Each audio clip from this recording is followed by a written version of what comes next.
Jesus didn't come to start a new religion called Christianity. In fact, Christianity was never meant to be a religion in the first place. The early believers never even referred to themselves as Christians.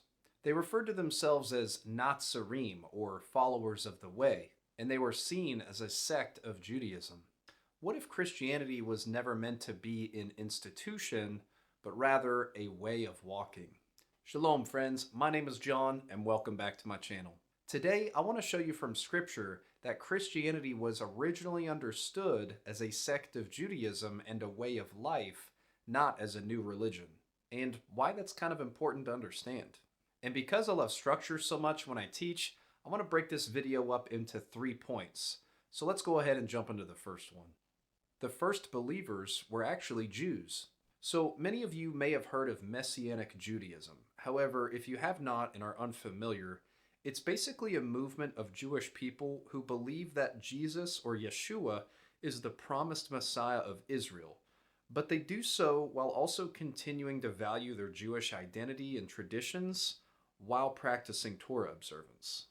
Now, this is pretty much a modern description of the early Jewish believers. However, it's important to note that this is not a new denomination or religion. Let's jump into our first scripture that helps me prove my point. How many thousands of Jews there are who have believed, and they are all zealous for the law. Now, I want you to notice a few things about this scripture. For one thing, notice that it doesn't say how many thousands of former Jews. And another thing that it says is that they're all believers who are zealous for the law. Now, this indicates, contrary to what modern Christianity teaches, reverence for the law and belief in Messiah are not in opposition with one another. And in Acts 24:14, it says that Paul says he worships according to the way which they call a sect. So we can even see here Paul himself acknowledging the existence of the way, and he refers to them as a sect. So as you can see from the scriptures, Christ's followers were originally seen as a Jewish sect. They kept Torah, they worshipped in synagogues, and they never at any point thought that they left Judaism. Point number 2, the way was not a religion. Now, I want to show you 2 scriptures that are very brief but extremely insightful.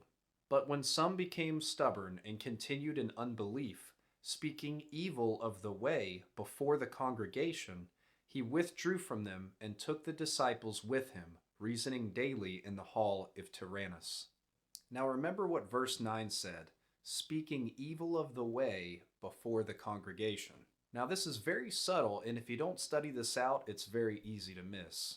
I want you to notice that the way is something spoken against within the spaces of the synagogue. Now this is significant because it implies that the way existed as a movement within Jewish life and not as a separate institution. If they were discussing a separate religion, then the text would distinguish different locations. There was never any separate infrastructure or religious headquarters for this movement called the Way. Also, in Acts chapter 19, we see something really interesting happening.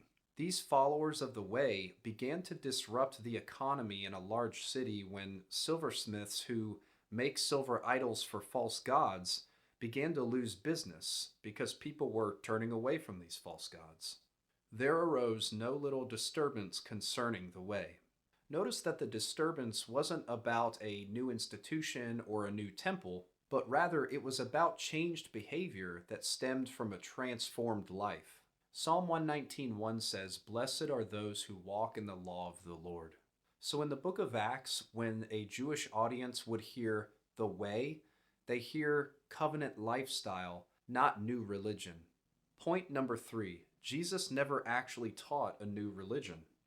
In Matthew 5:17, Yeshua, Jesus, said, "I did not come to abolish the law or the prophets," indicating again that he did not come to teach a new religious system.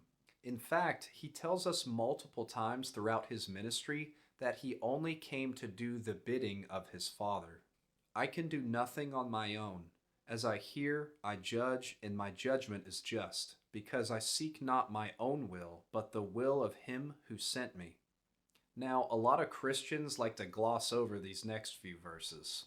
Because in a day and age where modern Christianity teaches that Jesus came and did away with the laws of Moses, this is going to sound kind of crazy, but scripture actually teaches that Jesus told his disciples to follow the laws of Moses.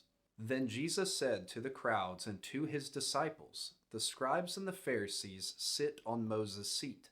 So do and observe whatever they tell you, but not the works they do, for they preach but do not practice." If you're unaware, Moses' seat was a literal and figurative seat of authority to teach from the law of Moses. Jesus was basically saying, hey, do everything that they're telling you to do, but don't do what they're doing because they're kind of hypocrites.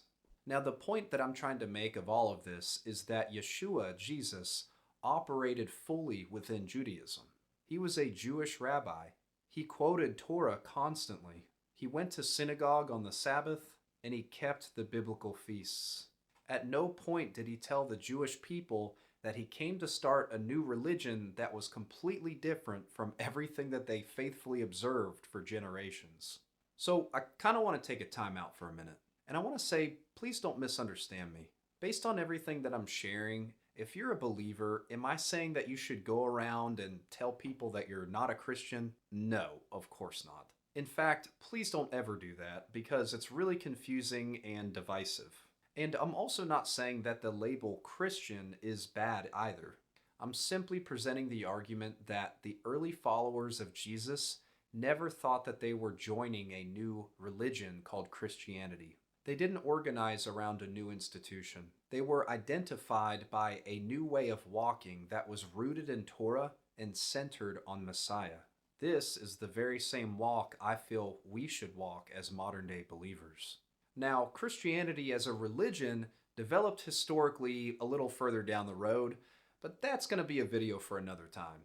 Now let's wrap all this up by talking about application. What does this all mean? It means that Christianity is not about joining a religion like it's some club. There's no hierarchy of importance, and there's no institution with membership forms. It's about demonstrating covenant faithfulness by walking just as Yeshua walked, and obedience that flows from your faith. Guys, thank you so much for watching this video. If this video challenged you, comment down below and let me hear your thoughts. Do you think Christianity is a newer religious institution? Or do you simply think it's a way of life? I'd love to hear your thoughts down below. Don't forget to like, share, and subscribe, and I'll see you in the next video.